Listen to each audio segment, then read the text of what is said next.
যারা বেচারা টিচারিতে কাজ করেও আজকে অযোগ্য প্রমাণিত হয়েছে, এটা আমি আইনের সাথে আলোচনা করছি। আইনত আলোচনা করে হয়তো টিচার তারা হতে পারবেন না কোর্টের নির্দেশ অনুযায়ী, কিন্তু তারা যাতে গ্রুপ সিতে পায় বা সেই রকম পর্যায়ে সেটা দিতে পারি কি না আমরা, সেটা আইন যা বলবে আইনের সাথে কনসাল্ট করে খুব শীঘ্রই আমরা এটা জানাবো। এই যে টিচারদের অনেকের চাকরি চলে গেছে, আপনারা কি ভাবছেন আমি মানসিকভাবে এতে খুশি? নো।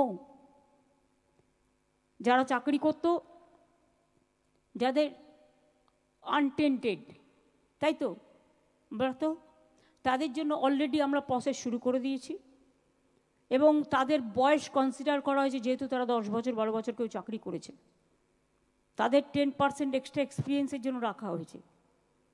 তাদের বয়স, যে যার বয়স আছে তারা অ্যাপ্লাই করতে পারবে। প্রায় 30% রাখা হয়েছে, যেটা তারা সুযোগটা পেতে পারে পরীক্ষা দিয়ে, কারণ কোর্টের অর্ডার অনুযায়ী।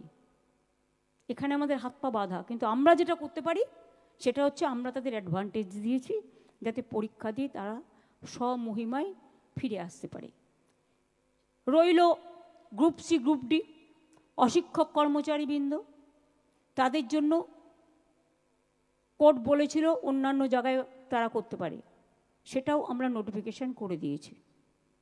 এই টিচার্স প্রক্রিয়াটা শেষ হয়ে যাবে আর 2-3 মাসের মধ্যে, এবং এটা হয়ে গেলেই গ্রুপ সিডির পরীক্ষাটা হবে।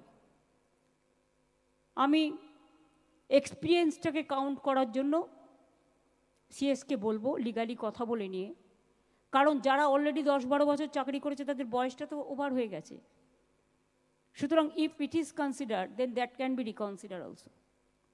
আর রইলেও পড়ে আমার হাতে আরও কিছু, যারা বেচারা টিচারিতে কাজ করেও আজকে অযোগ্য প্রমাণিত হয়েছে, এটা আমি আইনের সাথে আলোচনা করছি।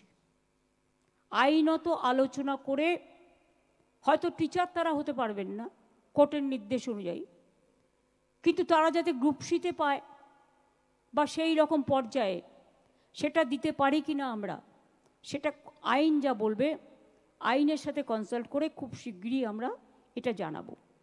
আমি কাউকে হতাশ হতে বারণ করব, তার কারণ আমাদের সরকার হচ্ছে মানবিক সরকার এবং আমাদের দৃষ্টিভঙ্গি অলওয়েজ আমরা পলিটিক্যালি দেখি না, আমরা মানবিকভাবে দেখি। আজকে আমি টিচারদের, আমি আমার অন্তরের অন্তঃস্থল থেকে, আমার হৃদয়ের হৃদভাণ্ডার থেকে অনেক শুভকামনা, অনেক শুভনন্দন জানাচ্ছি।